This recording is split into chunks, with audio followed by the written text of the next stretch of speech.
All right, I'm so glad to see you. Thank you all for coming out. My name is Steve Beck. I'm with the Office of Research and Economic Development. Thank you for coming tonight. Thank you for those who are online on the WRKF Facebook page. We're really glad that you're here for tonight's show. We have a special announcement to make. You may have heard this already, but to help us celebrate Science Cafe's 10th anniversary, which will be January 31st, 2023, right here, we have astronaut and LSU clinical associate professor of medicine, Dr. Serena Aunion Chancellor, who will be our special guest speaker. So we want you all to be here and share in the excitement of our celebrating our 10th anniversary. Please mark it on your calendars. We'll be sending out more information. You'll hear from us. So we do want to remind you that LSU Science Cafe's goal is to continue to build a strong, informed community by providing access to reliable information, new ideas, and cutting-edge research, scholarship, and creativity from faculty, experts, and researchers in fields across the university. We're so grateful that you're here, and we hope that you enjoy what we're going to be presenting. Tonight's event is brought to you in partnership with local public radio station WRKF 89.3 FM, and it's my pleasure to introduce WRKF's membership manager, Timmy Calais. Timmy? Thank you, Dr. Beck, and thank you all for being here. So today is Giving Tuesday. I know there are a lot of nonprofits around town that you appreciate and that are an important part of your everyday life. I know for the past week you have taken consideration with your friends and family on what you are most thankful for in your life and your community. And if WRKF at any point in time crossed your mind as something that you might be thankful for, thank you so much for celebrating the spirit of generosity. Giving Tuesday is, quote, a day to celebrate radical generosity, and I think that the word radical attached to generosity is the most ridiculous thing I've ever heard. And we need to start celebrating kindness as a natural thing in life. And if WRKF is something that is a part of your everyday life, thank you so much for giving back. And today, for being here. At the end of today's presentation, Dr. Beck here will pull a name out of the hat, and the winner will receive this 20-ounce ceramic WRKF drinking stein for your coffee or whatever other beverage you like 20 ounces of. I cannot express enough that what we do is because of people like you, and collaborations like this is a true joy within our community. So thank you for being here. Thank you, Dr. Beck, and enjoy the presentation. Thank you. Thank you, Timmy. And now it's my distinct pleasure to introduce my colleague and conspirator in arms on Science Cafe, Allison Satake, who's going to introduce tonight's guest. Thank you, Steve. Hi, everyone. I'm Allison Lee Satake. I am the Associate Director of Research Communications at LSU, and it is my pleasure to introduce tonight's very special guest, Dr. Donald Davis.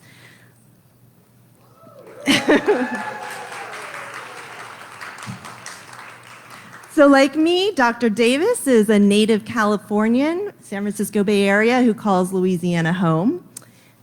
And tonight, he's going to share a very special part of Asian American history that's near to my heart about the Chinese community and how it internationalized the Louisiana shrimp industry in the 1800s. Might be a story that not very many of us have heard, so you're in for a real treat tonight. This is the subject of his and Carl Brasso's book, Asian-Cajun Fusion, Shrimp from the Bay to the Bayou, which Cavalier Books is selling here tonight, so pick up a copy if you haven't already. They're out in the lobby. And Dr. Davis has been involved for more than 50 years in coastal-related research. He is co-author of Ain't There No More, Louisiana's Disappearing Coastal Plain, and the author of Washed Away, The Invisible Peoples of Louisiana's Wetlands. Dr. Davis is a LSU professor emeritus and Louisiana Sea Grant scholar. So let's give Dr. Davis a warm LSU Science Cafe welcome.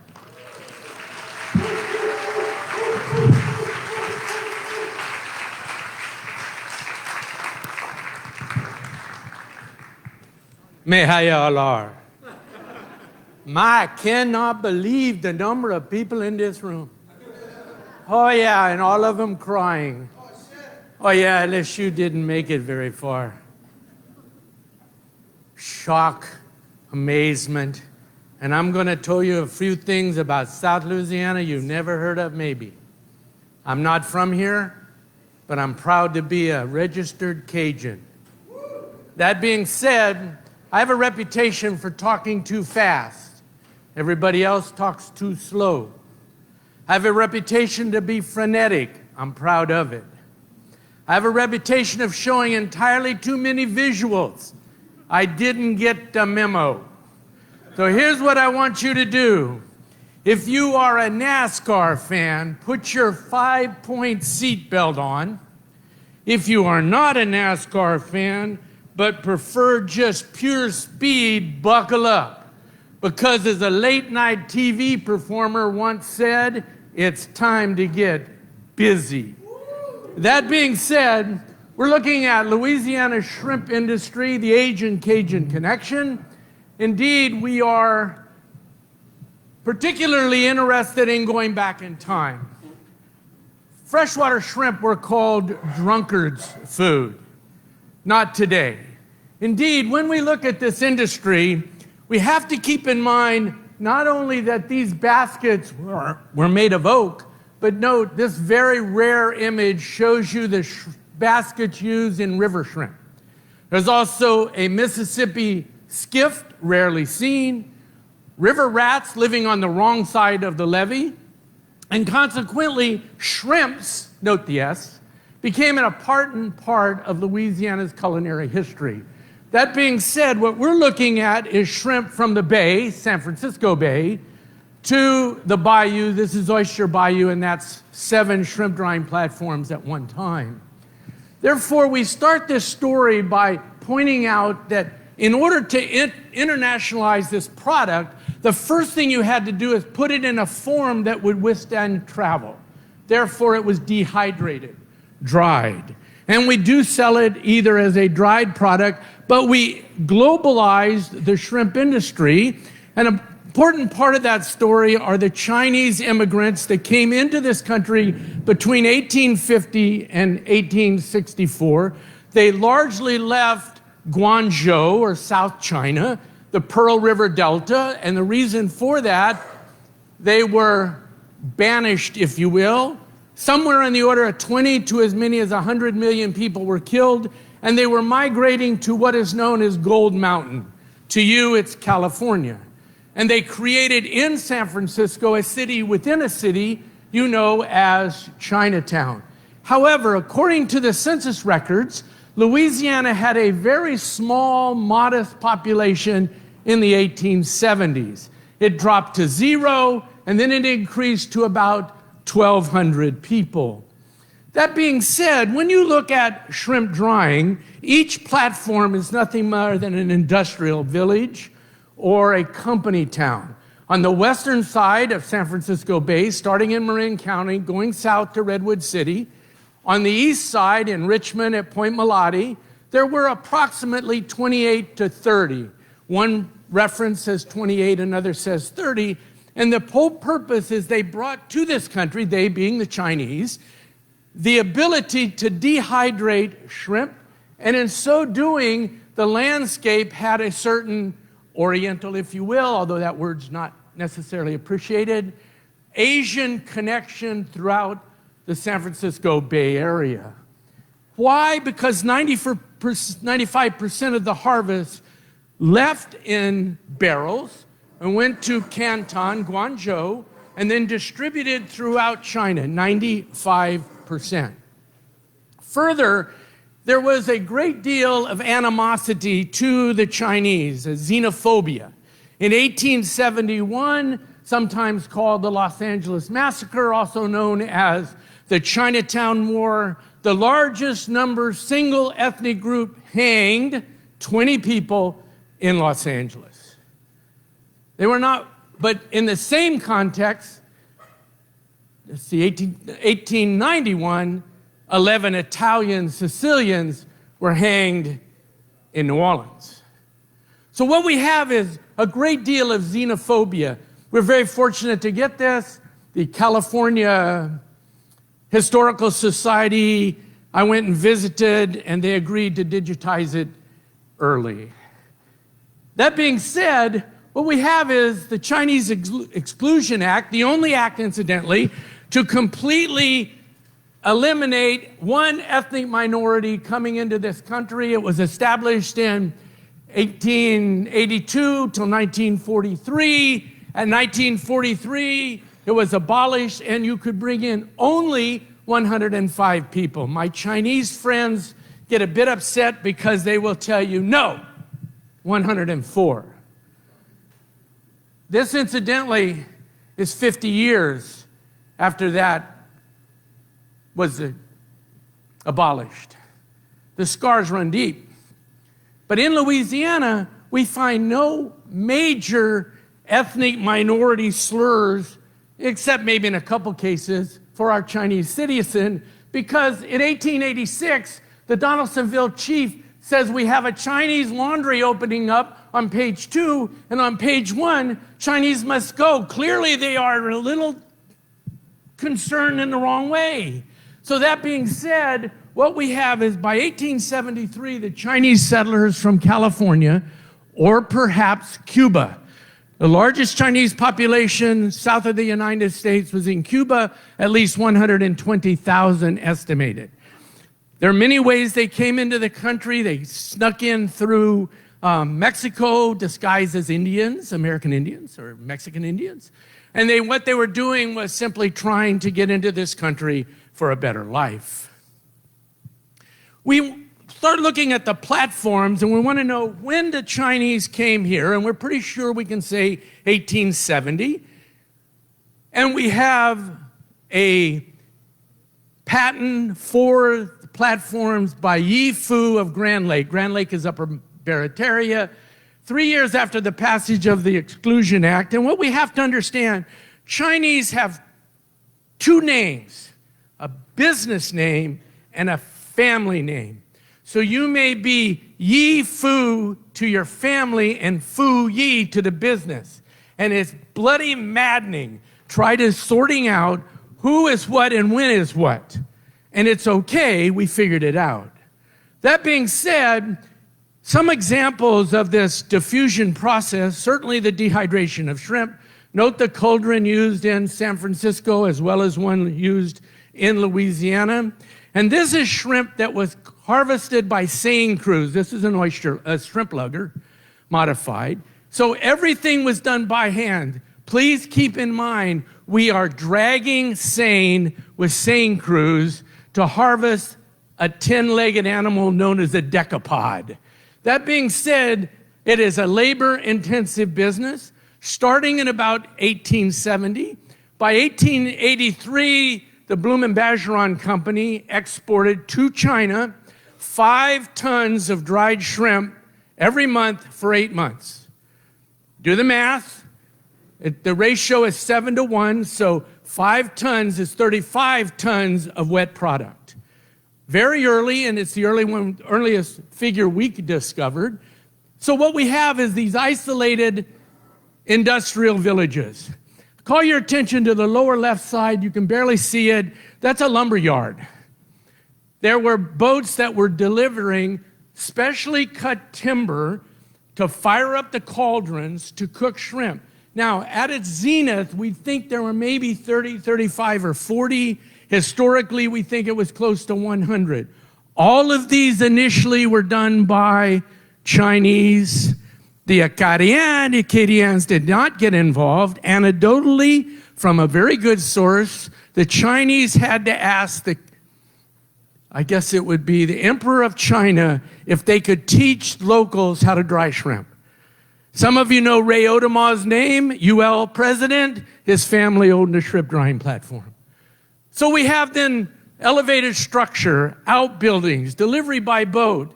One of the most important in the industry is Manila Village, supposedly owned by Fisher family. It was actually owned by Pinwing, but the Chinese wanted to really be off the radar, if you like. So how did you pay for this? Now, I've been exposed to Manila Village my entire professional career. Jim Morgan, for example, had marvelous photography. Fred Niffen, marvelous photography. But nobody's ever asked the question, who paid for this? Question, would you loan money in Terrebonne or Lafourche Parish to a Chinese who does not speak English to build this? When you're buying 5 boats, you're building a platform larger than 2 football fields and an entire village, all with lumber that has to be delivered there and nails that were hand forged. No. Where is the source of the funds? Source of the funds probably came through the Quan Sun Company. They were incorporated in 1923. We have pretty good evidence they were here in 1870.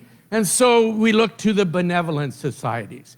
The Chinese 6 companies, also known as the Chinese Consolidated Benevolent Association. The same thing was true, for example, in the Slavic community, and Hill Memorial has this wonderful book that shows their purpose. Their purpose is like a savings and loan, or to practice burial insurance, or to help you in medical issues. Because after all, you don't speak the language, and you're building these villages, of which I've already told you, in the middle of nowhere. Remember, they're in the marsh. Today, even those of you that make your living in the marsh, 2 sitting right here, it can't make up its mind if it wants to be land or water. That's a fact, Jack. So what do you got to do? You've got to build it with hand labor. There are nothing more than this right here and a big hammer. And you build this incredibly large facility. And what happens is, while the shrimp industry was flourishing in Louisiana, it was dying in San Francisco. Of course, the 1906 earthquake might have something to say about that. And in addition, the Chinese in Louisiana were actively involved in internationalizing or shipping to San Francisco, onto Canton, Guangzhou, this product. So were there Chinese in New Orleans? Of course. We know that in 1910, there were roughly 400. They had many migrants, 150 Chinese laundries. These are the only 2 I know. This is in the French Quarter. This is on Basin Street. And even local Chinese sometimes forget this fact. That being said, the Bloom and Bergeron Company is the oldest family-run shrimp drying wholesaler in the world. They're over 100 years old. The records say 1913, it could go back to 1883. They began to provide shrimp to international market. Annually, they produce 2 million pounds of dried shrimp. Do the math, times 7, 14 million pounds of wet shrimp in barrels. Now, it shouldn't surprise you at barrels. We see it today. It's called bourbon. Whiskey, barrels, cooperages. They had a cooperage on site, and they had very successful business. You can see by the barrel stencils, the market was in Cuba and China. You can also note that newspaper advertisements in 1920 clearly point out dried shrimp available. In addition, it can be ground or whole. Ground is a condiment used in Mexico and South American cooking. If you do a quick search of the internet, you will find it's used in lots of dishes, very salty. Even so, we then discovered at the Nichols Library this treasure trove of Bloom and Bergeron material, and we got intrigued by the envelopes, not because of the stamp, but because of the return address. Using the stamps and return addresses, a colleague skilled in GIS was able to construct the international distribution in one small sliver of time of dried shrimp around the world. Concomitant with this was the development of the canning business. The first seafood canning plant was developed by the Dunbar family in New Orleans. They developed it in 1865. Wait, Don's going to trip. Okay, they perfected it in 1875 to package, and as a result, we get into the canning business. But in order to do that, you had to have ice. The first major manufacturing of ice in this country was in New Orleans. So now you have ice, you have cans, you have seining crews, and now you need to get busy. So the ice became absolutely critical because of our heat and humidity. And so you would buy 500 blocks of ice, 500-pound blocks of ice, and very carefully load it in the hold. That's H-O-L-D, not W-H-O-L-E, because if you drop it, you're going to have a W-H-O-L-E in your boat. Remember, all wooden boats. Fair enough? Built by Cajun mariners in the front yard. So what then you know is that what happened? Well, I'm going to get ahead of the story. Clarence Birdseye developed deep freeze. He spearheaded the entire food frozen industry with the help of the Postum Company and the richest woman at the time, Marjorie Post, whose Mar-a-Lago mansion is in the paper periodically. That being said, how do you do this? You have to take all of the skin off the shrimp. That's the Bohemians. Bohemians are Eastern Europeans. Women, children as young as 4 and 5 were working peeling shrimp. It's one of the egregious characteristics of this business. I can say the same thing about the oyster business. So it was hand labor, putting everything in a can. Now, normally when I do one of these, I don't use notes. However, what I'm about to say, there's no way I can remember this. So y'all just bear with me, y'all. I'm sorry, it's plural, all y'all. Can making was an extremely labor-intensive process. There were workstations for blank cutting, body forming, side seam solder, bottom solder, top solder, and no incidents that we've found of lead poisoning. Oh, hand solder. Right? How long do you think it took to solder a can? Huh?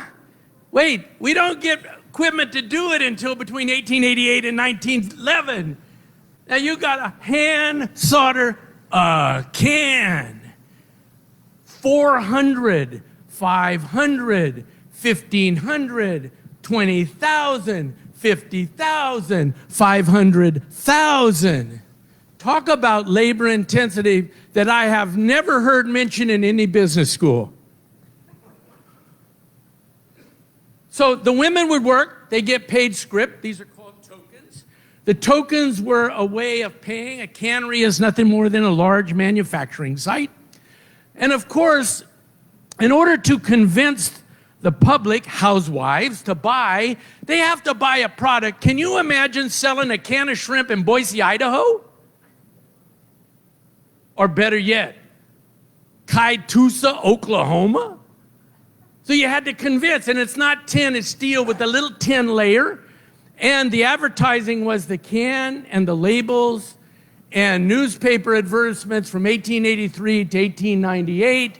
Further note the use of the term barataria and Cameroons. Please note that we also have very distinct graphics. These were all done by the Wally Company, just closed about 2 years ago. And when you look at this, why the term barataria? The same reason that some of you have used soft drink as a Coke or Kleenex for a facial tissue. Come on, it's easy. Well, but the law says you cannot use the term barataria unless it came from barataria. It's like champagne, all you all. So what happens is you have to change your labeling. We see the same thing today. 75% of Louisiana crabs leave the state. We think about half of that or more go to Baltimore. When you go to Baltimore, I've been there about 4 weeks ago, they don't sell Baltimore crabs. They sell Baltimore-style crabs.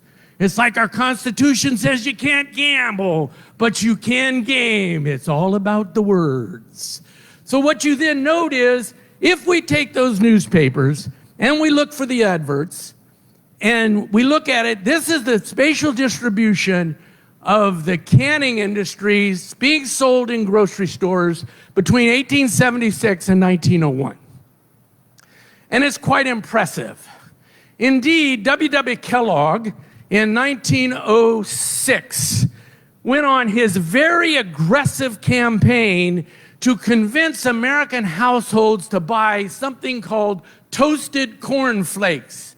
Well, I got news. The shrimp industry in Louisiana whooped him.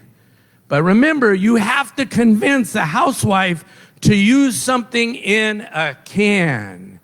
So we've then looked at these from local newspapers. The distribution system was either Railroad Express or Wells Fargo. Note in the right corner, prepared for wet weather. Oh, incidentally, it was hand cranked to turn it over. So when we go through the literature carefully, in any one year, we never found more than 40 canneries. This is 210 we've identified, and we can add about 6 more. Why? It's the middleman. See, in 1878, we were selling shrimp in Hawaii. There is no communication to Hawaii. It wasn't a state.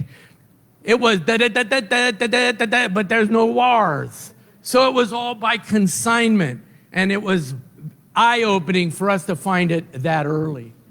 And World War I, 1917, it's over. That's when the shrimp trawl was introduced. We went to eat fish, save meat, and that was a big boost to the shrimp industry in South Louisiana just about 10 years before the Great Depression, although I think they're all great and important. Well, what happens is that the shrimpers are licensed, so to speak, with shrimp shed A, B, C, D, and there's a flag to tell you who you're working with. Ice boats delivered ice to you. You brought it back. You sailed and you got with it. Because remember, they had no motors. Oh, I'm sorry. Bad word. Oh, Tesla will be mad. It's an engine. However, I want to remind you, it's the Ford Motor Company and the General Motor Company and motorways and motor lodges, but I've been fussed at by my electrical friends, so it's an engine. That being said, you have to measure on board. There are no scales, so you use a basket. The baskets can be purchased locally. Originally, they were called a Chinese or Chenet or a champagne. They carry about 70 pounds. And note, the shrimpers, when he gives the basket at the shrimp shed, the owner of the shrimp shed wanted it like this. Oh, no, it's like that. There have been many a discussion, not polite, although nobody that we found reverted to their Second Amendment rights, but they do keep it almost civil, because remember, every shrimp is $1 in his pocket or something. You go to the scales, and it was, I know shrimpers that will not even talk to their spouses until this count is done, because after all, that's how you're making your living. That being said, shrimp trawls were introduced in 1917, great invention, changed the dynamics from seeing crews, but at the same time, you needed an engine. Gray Marine, Lathrop, Duvick, made in New Orleans, Nadler, made in Plaquemine, Globe. These were all designed to help propel a boat. The Ford Motor Company, manufactured from more than 15 million Model Ts. And so that motor or engine was then therefore recycled and put in boats. And I know many a man that hurt his wrist or broke it because you got to do this to crank it up. I know that's a surprise for you that push buttons. Some of us remember that. And the Sears developed actually a equipment that would make this transition easy. And it didn't take long for Cajun ingenuity to take hold. And what we have then is the evolution of boats. And this is a phrase to keep in mind. With a boat, an illiterate man could make a living and buy a ticket to almost any life. I was running the back roads of Terrebonne Parish, saw a boatman, got out, introduced myself, la, la, la. Had a wonderful conversation. I said, do you have a business card? No, I don't read. So how can I give him a book? All I wanted to do was show some kindness. It never occurred to me he couldn't read. Not all of us have the privilege that many of us in this room have. That being said, what happens is we have a Biloxi. That's the cabin to the back. It's also called a Biloxiana. It was developed by Jacko Kovacevic. We also developed a Popier, butterfly net, poor man shrimping tool. In addition, we discovered jumbo shrimp in 1937 in Morgan City, big, 10-12s. Generally 21, 23 is the restaurant business. And I went to Fernandina Beach and met with the Dionis family. He's the last wooden boat builder because they developed what we know as a super trawler. This is not our writing, but it's described as an RV on water. They became the backbone of the offshore shrimping fleet. They came to Louisiana by some opportunistic shrimpers from the Sunshine State, established in Patterson, and brought with them what we know as a Floridian. A Floridian, the wheelhouse is in the front. And this is the one that goes offshore. You'll note these are still wooden boats. With World War II, we get into rationing. And rationing meant that we had to use points, and the points were determined by the Office of Price Administration. Note here that a 1-pound round steak was 1/4 of your monthly red stamp allowance. Jumbo shrimp were not rationed. And that being said, it became a very important part of Louisiana's growth during the war years because, first of all, the Office of Price and Management gave the shrimpers and canners 10. They also allowed the shrimpers to be considered inexpendable for the shrimping because the country needed shrimp to protein source because the war effort was taking all of our meat rations. And then after the war, we developed what is known as Lafitte skiff, sometimes goes by another name, and the large steel hull slabs. Those wooden boats were built in people's front yards. The slab built in Bayou La Batre, the biggest little shipbuilding center most people have never heard of in Alabama. How did they move then? Early on, it was by something we know as the telegraph. In November 1950, Golden Meadow got their first telephone. In addition, we see that there's a paradigm shift from canned to frozen. The last canned shrimp were in Violet, Bumblebee, lost in Katrina. And then we developed the Perrier automatic shrimp peeler. It would process about 1,000 pounds an hour, and it'd take 150 women to process it by hand. There is a unique connection here. Mr. LePerrier is from Houma. Bloom & Bergeron is from Houma. Louis Bloom Sr. is a master draftsman working for Higgins. He drafted all of the drawings used in this patent, and that now is controlled by the Lathrop Company. That being said, what we go is dried, canned, frozen, delivered. The delivery is important. Many of you may have fallen and seen trucks with the word seafood on it. This is simply one shrimp shed served by a truck. And if you've ever noticed, it never said, well, why does this thing have to say fish? Because they don't have any they're free of interstate commerce rules. It means the shrimp shed owner can also be the distributor. And they fought very hard to maintain that. So here we see a shrimp operation, note in French as well. And of course, the shrimp cocktail actually became the linchpin. A cursory search of the internet shows over 8 million recipes for shrimp or shrimp dishes. with the Chinese, followed by the Vietnamese in 1975. The Vietnamese today have about 20% of their fleet, about 60% of the harvest. Many use a slab. The slab are the big steel hull vessels. Yet we have to be realistic. We live in an environment that is threatened by what used to be generational storms are becoming annual events. We're going to literally stencil in your brain Zeta, Delta, Barry, Laura, Ida. The reports associated with these storms often trumpet the demise of the shrimp. One writer pointed out in Louisiana, we're tired of being resilient. Amen. What you don't note then is if you look carefully through the logs of the shrimpers, Ida had winds over 200 miles an hour. And you have to remember the cost of operating a shrimp boat does not necessarily mean that shrimp boat has insurance. So what we have is Ida.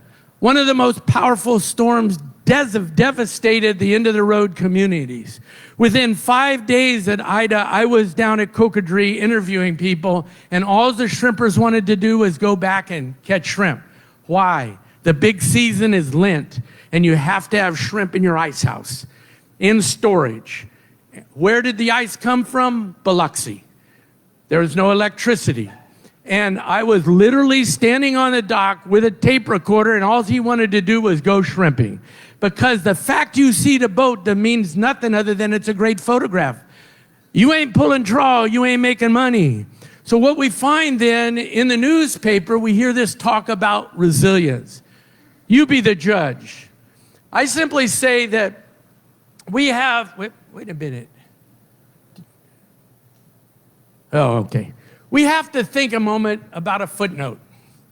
That is, friends don't let friends eat imported shrimp. But it has become an important commodity at these all-you-eat buffets. If you doubt it, drive the Miracle Mile of Las Vegas and see how many high-end rollers go to all-you-can-eat shrimp buffets. They're not wild-caught. They're grown on an aqua farm. That being said, the number of commercial shrimpers is declining. The price is not keeping up. This is a slab. It's a steel hull. The fuel tank, if you built this boat today and there hasn't been one built, we can find for 10 years, it's going to cost you $5 million. And that's a fella that wears white boots, Dar boogie boots, Cajun Reeboks, country boy with country ways. At $5 a gallon, his cost is $200,000 before he fires up the engines. At $50,000 a year, tuition and fees at LSU, that's one student 4 years or 4 students 1 year. And since most of it is in Terrebonne and Lafourche Parish, that's 6 students. This is self-explanatory. And we have to think about Fort Myers and problems there as well. While you read this, I'd like to take a moment and say a few words about my colleague, Carl Brasso. Carl is PhD from the Sorbonne. He's a colonial scholar. Like me, he has over 50 years of work in the coastal plain and has published over 50 books. Not bad, 1.3 a year. He also is a former Beinecke Research Fellow at Yale, and he's currently a Davenport Research Professor at Yale. And when you have the research capabilities of Yale, that's how we were able to accomplish a great deal, because it's just simply not available elsewhere. So we like to remind people, we work in an area where there are no strangers, only friends we haven't met yet. That being said, the landscape is and always has been a working coast. The coast is not a plain, but a process. It only becomes a place when people live there. It is the people that make it unique. Yet we have to pay attention to all of the intricacies that make this a working place. Thank you for your attention, and I would like to give a personal thank to Louisiana Sea Grant Program, specifically, lost my train of thought. Imagine that at 80 years old, I'd lose my train of thought. There are academic directors, Robert Twilley, Julie Lively, and others, Chuck Wilson, who let two old war horses, in the best sense of the word from a world-famous director, to follow our passions. This is our fourth book together, and I can tell you we have a fifth in the works. And it's interesting for me to point out that in all of this discussion, there is a common thread. I'm going to provide you a little lagniappe this evening. For those of you that do not understand lagniappe, lagniappe is simply an opportunity to give you something for nothing. And in my thank yous, I wanted to make sure that I identified all of the Sea Grant colleagues, the most collegial group of people I've ever worked with. 3 deserve a shout out. They are what we call padnas. A padna is somebody that has your back. DeWitt Bro did all of the GIS work. Rex Café wrote the foreword. Robert Roy did a masterful job with all of the graphics. Those people deserve as much credit as anybody in this room. So what I'm going to do now is provide you, with Allison's help, a little sample of dried shrimp. Remember, I said to you, we work in an area where there are no strangers, only friends. Friday, I called the CEO of Bloom and Bergeron. Said, I need some bags of shrimp. I'll have them ready for you Monday. I drove to Houma yesterday. The CEO of the company bagged these shrimp so I can give them to you as lagniappe. If there are any questions, I'll do my best to lie.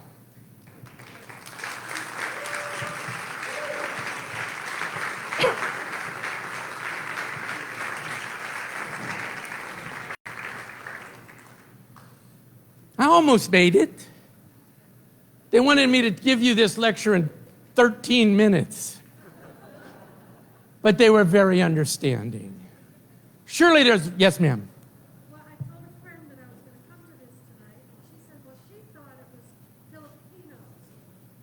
And you didn't mention Filipinos at all, but you did mention a place. Manila Village. We think that is an urban legend. Actually, I've actually promoted it in some things I've done. But remember, my colleague has access to the Yale Library. We think it actually goes back to the Spanish-American War. And it happened after. Because a sister platform to Manila Village is one called Camp Dewey. Might be a clue. Right across is a place called Basa Basa. In Tualeg, that means wet, wet. So we really think it's a result of the Spanish-American War. Other questions? Oh, yes, ma'am.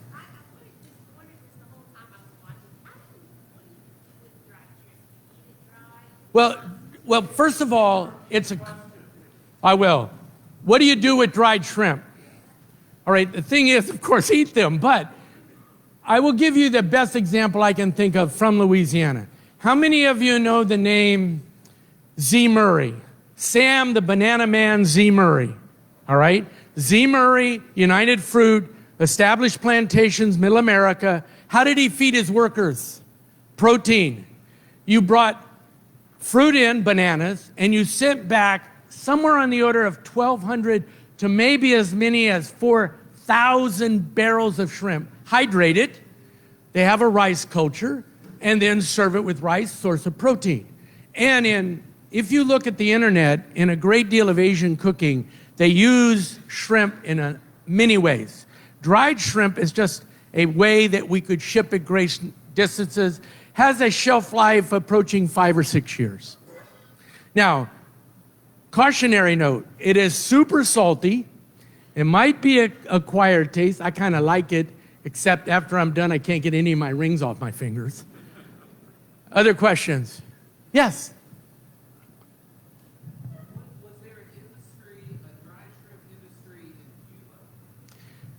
The question is, was there a dried shrimp industry in Cuba? No. The Chinese that came to Cuba were working on the sugar plantations. But in California, it was in fact, the last surviving shrimp drying platform is in Marin County in San Rafael. And it is there because the California park system has declared it important enough to put it in the park system. It's really well maintained. Other questions? Pardon? Yeah, they do rehydrate, but if you do it, look on the internet to find out the technique because they will rehydrate very well. Yes?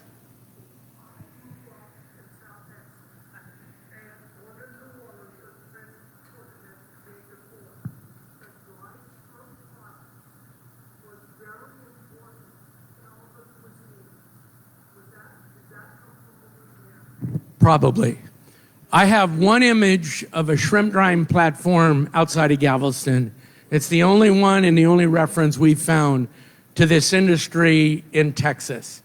Because when the Chinese brought it here, they brought the entire technology, including the company village, the company town, if you will. And everywhere you go, until you saw that photograph on Oyster Bayou, those were just platforms because now you had mechanization. You could sleep at home on the bayou and get there in the morning and work. Before that, remember, everything is by sale. People just don't understand. We're selling at Bloom and Bergeron 2 million pounds of dried shrimp a year delivered by sale. That's why we call it research, y'all. I can't think anything else. Oh, here's going to be a good one. I'm ready. I got 2 questions. You can pick one. 3? Okay. Whatever you choose. This is Gene Turner, Boyd professor at LSU, and has asked me on more than one occasion to give some presentation to his class. Which is done great. Thank you. Could you say, are there any remnant relationships between the San Francisco Chinese community and the Louisiana Chinese community? Yes, and it's through the associations. Is there any association continuing between San Francisco and Louisiana? And the answer is yes, of course. Allison is a classic example. We're both expatriates at San Francisco Bay. She's Asian American. I'm just reformed Kunas. So that being said, yes, and it's through the benevolent associations. Those are very powerful links. The Vietnamese use them. I told you a boat cost $5 million. Last one the Vietnamese purchased, I think, was about $800,000. It was probably paid with cash provided by the benevolent associations. Those benevolent associations are really important. There's anecdotal information that suggests that, let's say that you migrated from China to San Francisco. You come in, they get all the paperwork done, and they say you have to go to your cousins, which mean you have the same last name, Wong, about 200 million, and you're going to go to Boise, Idaho. You get there, you have a job. Now you want to go into the business. Now I'm not sure this works for everybody, but I know it has worked in the past. The Benevolent Association will say, well, you can go to Capitol, Louisiana, because we don't have a Chinese restaurant there, no competition, and you get there and you get the money and you go to business. I want to see their database, because I know it happens. I grew up in the San Francisco Bay Area. I went to school with Chinese, and I've wandered the streets of Chinatown.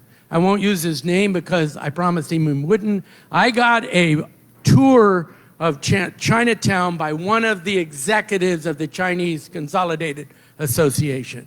One of the nicest gentlemen. We're standing on a corner, and I look, and I says, Danny K. Cook here? And he looked at me. Now, if you don't know who Danny K. is, he's a very famous performer. He used to walk into the restaurant and cook. He looked at me, and I said, by the way, right down there was a Chinese restaurant as a kid. I used to be in Chinatown all the time. I didn't grow up in San Francisco. Yes, From then on, they opened doors for me. That photograph you saw of the Chinese Benevolent Society of my wife and I cannot tell you how overwhelmed I was that they showed me that kind of respect.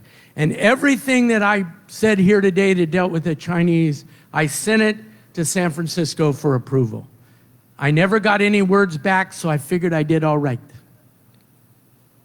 Yes, there is still a connection. And it's a lot larger than we recognize. Any other questions? Oh my goodness, you're gonna have to scream.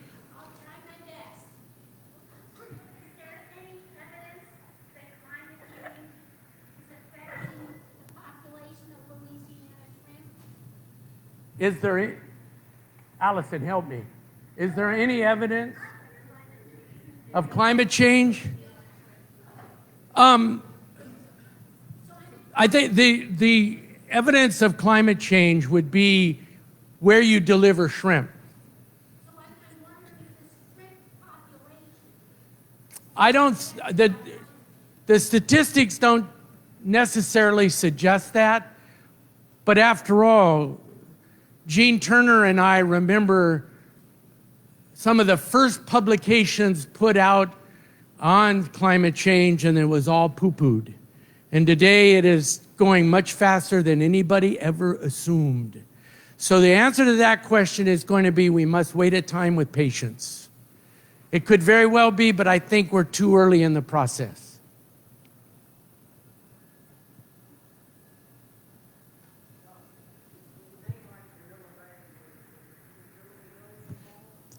The term Manila Bay may in fact have been by Filipinos. Upper Barataria is a term that we ran across, and it literally means the upper part of Barataria, but also the term Grand Lake.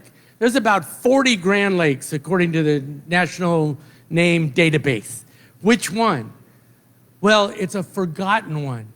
But if you interview people of a certain age, they remember that term for the upper part of Barataria. And that, the patent and the incorporation papers, both mention Grand Lake. But Manila Village is actually, because of some magic, very sophisticated software Carl got from Germany, we were able to take very degraded imagery, bring it back to life, and Manila Village says Ping Wing. So clearly the Chinese owned it at one time. And we actually had other photography, but even with all the best research tools we had, we couldn't bring them up to the standards of the university press. I see people looking at their watches. Is this the time to say adieu, au revoir, enjoy yourselves, have a glass for me, and pass a good time, but don't pass out?